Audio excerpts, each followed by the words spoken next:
Welcome back. All right, so on the board, I have the 10 teams that have not won a Stanley Cup that are going to play this coming season in the National Hockey League. Now, in the event that you are of the mind that you don't want to look at your team's management and reasons why they don't win, just blame this guy. It's the one all be all. It is all encompassing. Anything and everything that ever goes wrong, you can just blame him, and then that way it's not the GM, it's not the players, it's not an owner, it's not anything. It's Bettman. All right. So we have 10 teams. I've arranged them in alphabetical order on the board.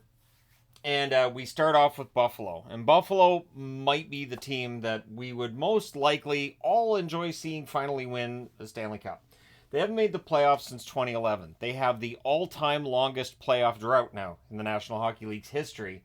And they want it done. They really are tired of being outside of the playoffs. I know that there's a lot of discussion about Kevin Adams, the job that he's done this offseason and last offseason and everything. But there are some good young players, so I've got pros and cons for every team here. Pros to me with Buffalo, there's some good young players throughout the lineup. Good young goaltenders, defensemen, and forwards. The talent is there, and they're due for a playoff appearance. It should at some point in time align so that they finally make the playoffs. Maybe they go on a run in November and they hold on from there, something like that. The cons, though, they've been due for a while. We've been waiting for Buffalo to get better since this channel started. Maybe it's my fault. There you go. Just blame me. It's like stupid hockey guy. Ever since he started a channel, Buffalo's never made the playoffs. I apologize. And the other problem this organization seems to have is they take one step forward and it's two steps back. So, like, not this past season, but the one before, they had the goal scoring. Everything was good. They were in the hunt until the last week of the season. And then this year it just fell apart. So, they joined the league in 1970. They're part of what's basically a cursed expansion. And so the next time that you hear a fan of Canadian teams saying, "Oh no, Canadian teams won since 1993," make sure there isn't a Buffalo fan within earshot, because they'll probably have the reaction of, "Poor you." Columbus, they last made the playoffs in 2020. They've never made it to the conference final, much less the Stanley Cup final, whereas for Buffalo, they were a finalist in 1999.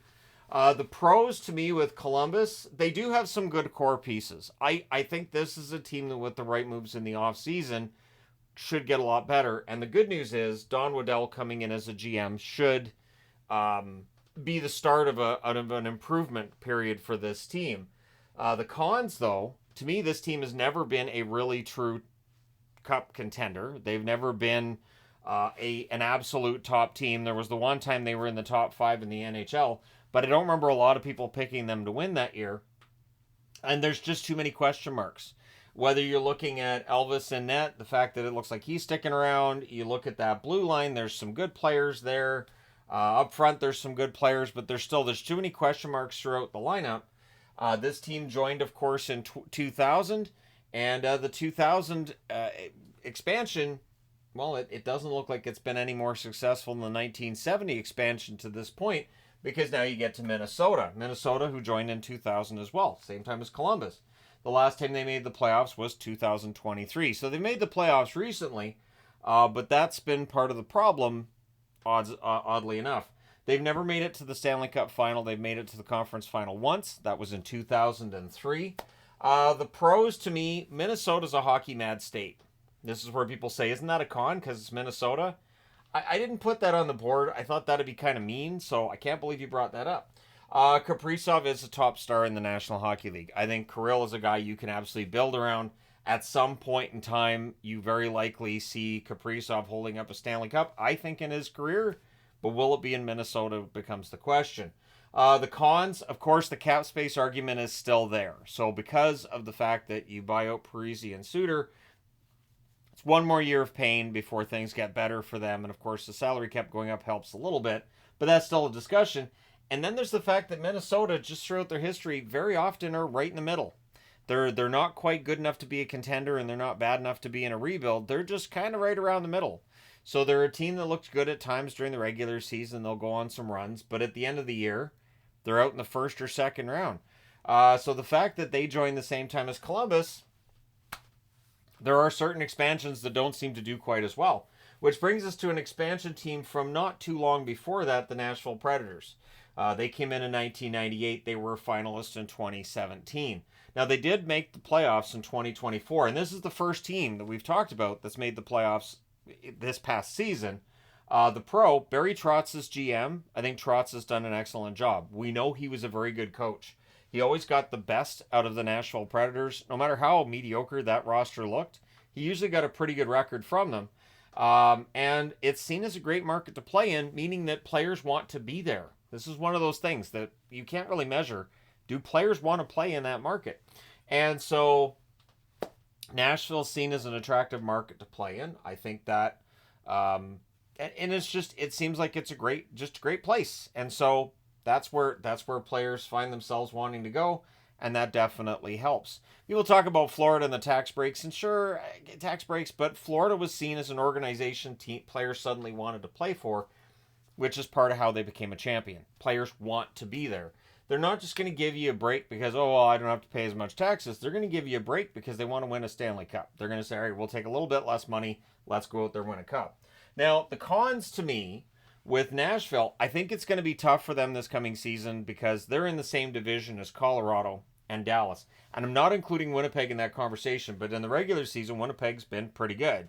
So even with the additions they've made, there's the possibility they could still end up finishing fourth in the division. I'm not saying they will, but they could, right? So the other question I have is, so you add Stamkos, you add Marchessault, but they're both north of 30.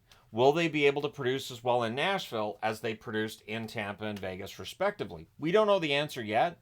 I do expect that they're going to be one of those sexy picks to make a huge move up in the standings.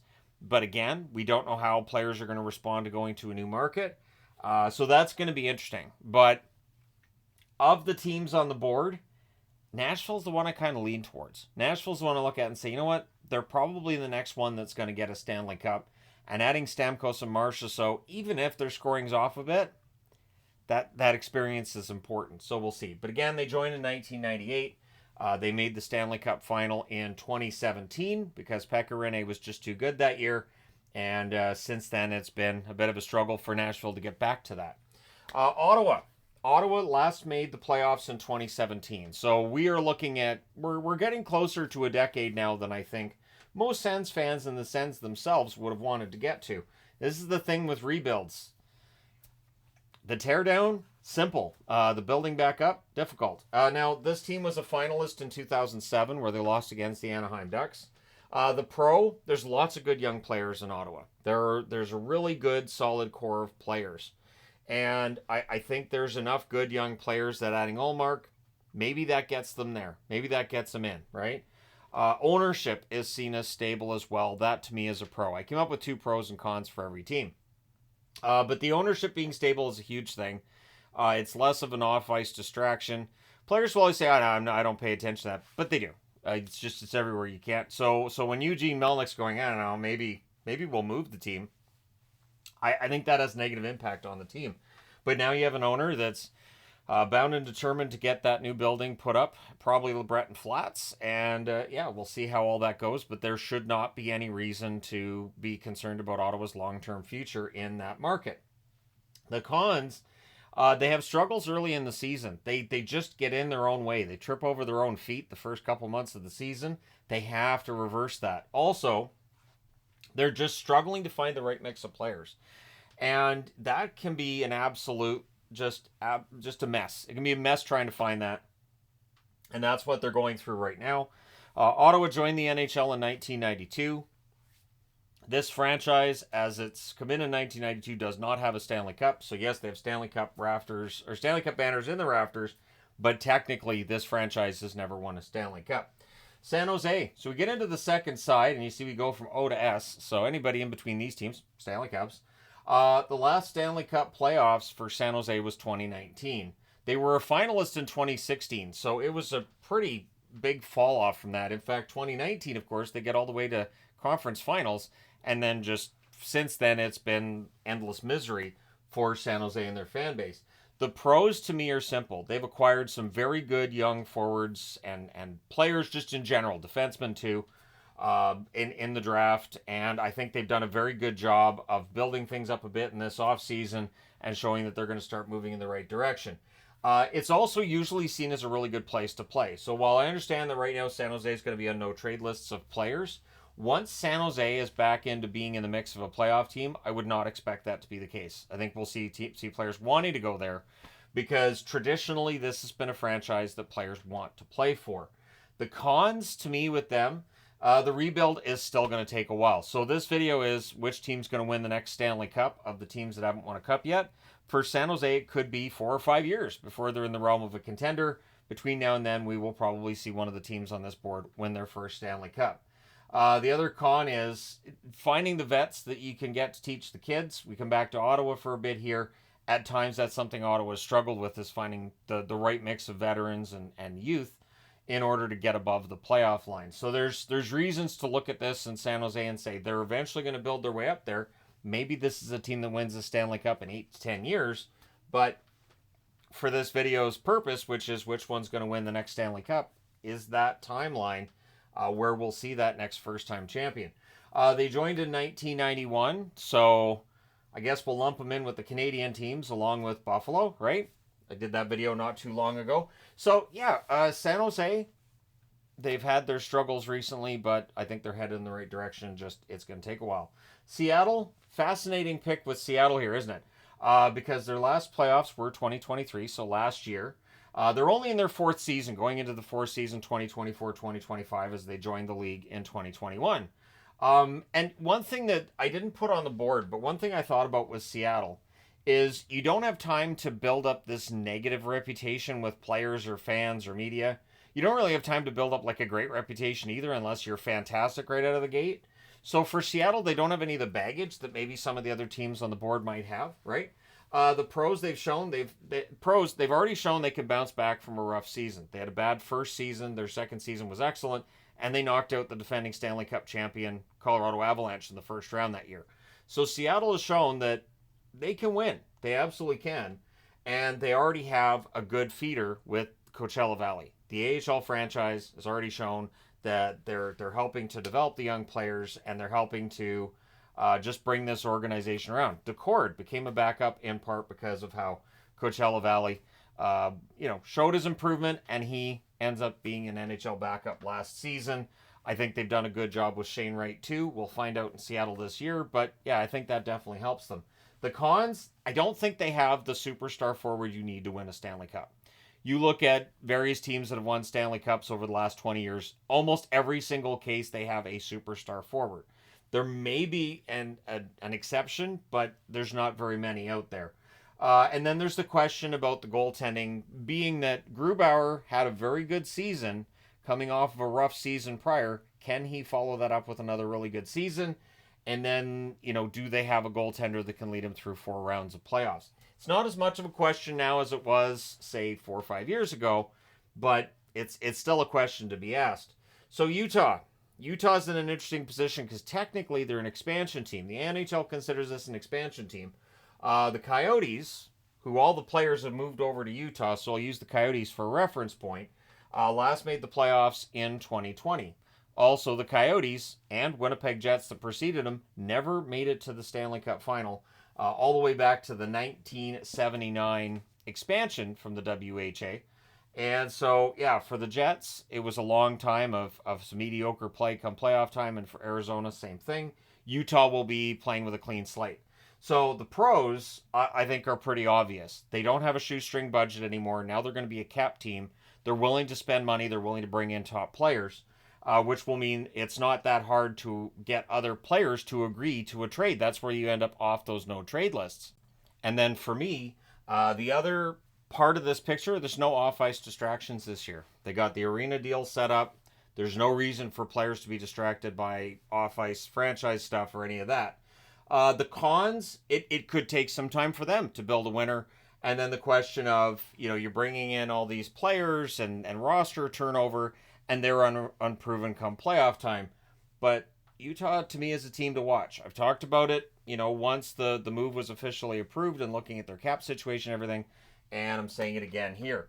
So they officially joined this year as an expansion team, but again, they acquire all of the players from Arizona, so I'll use the Arizona/Winnipeg history in that. Vancouver was a finalist in 2011. Of course, they're part of that same expansion as Buffalo in 1970, the cursed expansion. And they lost in the second round this year against Edmonton, and they took them to 7. Now, they had a 3-2 series lead. They couldn't close it out, but Edmonton goes all the way to the final. They get that all the way to game 7 against Florida. There's a reason to think Vancouver's not that far off, which can be frustrating. So they won the division this year. I think that's a positive. It shows they're headed in the right direction. I think it's made it so that it's now a city where players want to come and play. You look at the free agent market and the fact guys signed in Vancouver. I think that's a huge indication that Vancouver right now is seen as a place players want to go. And they've got a good forward group. They've got Thatcher Demko as the goaltender. If he can stay healthy, there's no reason to think they can't win one. The cons, though, they still, in my eyes, need a top 4 defenseman. And that's one thing that I think they have to figure out before this coming season. They need a puck mover. They need somebody who's going to be able to support Hughes and Hronek out there. And I don't think they have it. And then there's the other question, too, of did they peak this past season? Did everybody who, had these great totals this year just have a career year? Maybe Joshua had a career year. Maybe Garland, Höglander, Miller, maybe they all had career years. And this coming year, things fall off. There's that potential. I don't think it's going to happen, but the potential's definitely there. And again, having come into the league in 1970, fans are a little bit, impatient about getting to that Stanley Cup and winning it. Winnipeg, the former Atlanta Thrashers, coming into the league in 1999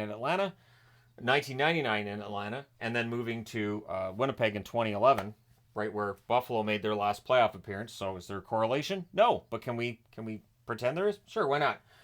So if you're a Sabres fan, you can just get mad at the Jets too if you want. It's just this sense. It makes as much sense to me as blaming everything on Bettman.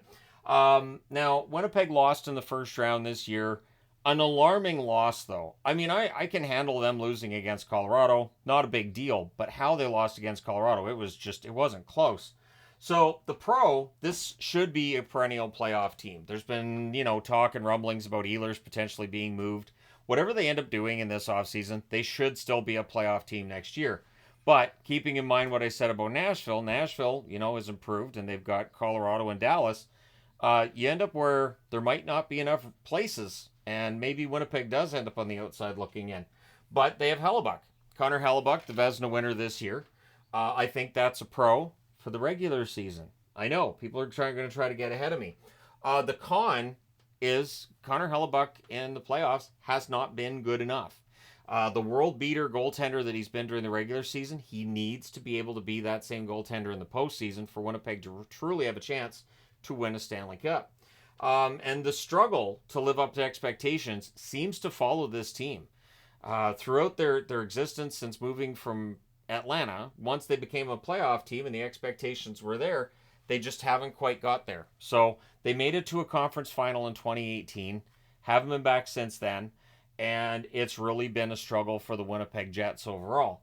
So coming into the league in 1999 in Atlanta, they are definitely better now than that Atlanta team was, but they have still not been able to reach a Stanley Cup final in their team's history. So let me know your thoughts. Which team do you think is going to be the next one to come off the board? Because now we've got 10 teams. There was a time where I did this video and there was a ton of them, 14. And now we're down. I think Nashville's the next one. I think Nashville's the one that's got the best chance of winning that next Stanley Cup. Honorable mentions for me would go to Vancouver. And you know what? Seattle. Sure. Seattle.